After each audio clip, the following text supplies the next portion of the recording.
الحمد لله والصلاة والسلام على رسول الله. أما بعد، نبدأ بإذن الله جل وعلا دروس العقيدة الطحاوية لإمام أبي جعفر الطحاوي رحمه الله تعالى. وذكرت ترجمة موجزة لإمام الطحاوي رحمه الله في الحلقة السابقة، وكذلك ذكرت أن كتابه العقيدة الطحاوية من أشهر وأبرز مؤلفاته. فنبدأ العقيدة الطحاوية. بسم الله الرحمن الرحيم. هذا ما رواه الإمام أبو جعفر الطحاوي رحمه الله تعالى في ذكر بيان اعتقاد أهل السنة والجماعة على مذهب فقهاء الملة أبي حنيفة النعمان بن الثابت الكوفي، وأبي يوسف يعقوب بن إبراهيم الأنصاري، وأبي عبد الله محمد بن الحسن الشيباني رضوان الله تعالى عليهم أجمعين، وما يعتقدون من أصول الدين ويدينون به لرب العالمين.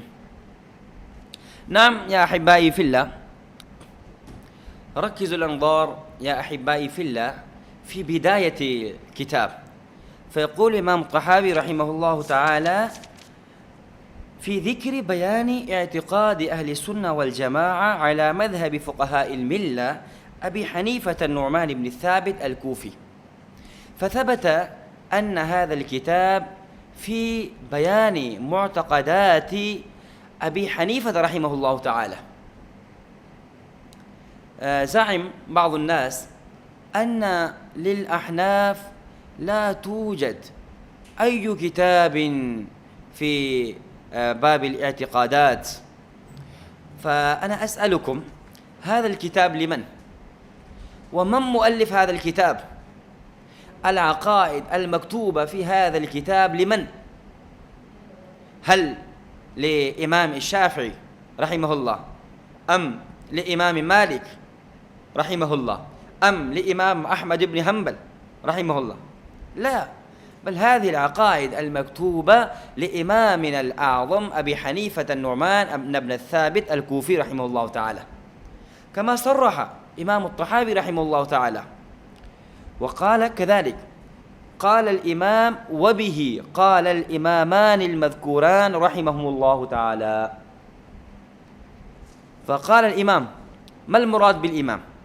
المراد بالإمام إمام الأعظم أبي حنيفة النعمان بن الثابت. وكذلك قال الإمامان المذكوران، أي إمام أبي يوسف وإمام محمد بن حسن الشيباني رحمهم الله. فثبت أن الكتاب يوجد في باب المعتقدات للأحناف كذلك. وبالإضافة أن أبا حنيفة رحمه الله تعالى ألف كتابا مستقلا حول المعتقدات وسماه الفقه الأكبر. فكيف يقولون أن للإمام أبي حنيفة وكذلك للسادات للديوبندية لا يوجد أي كتاب؟ نعم، هذا القول لا صحة ولا أساس في التاريخ كذلك وفي الحقيقة كذلك. فنسأل الله تعالى أن يوفقنا فهم الدين. نسأل الله جل وعلا أن يوفقنا كل ما يرضى.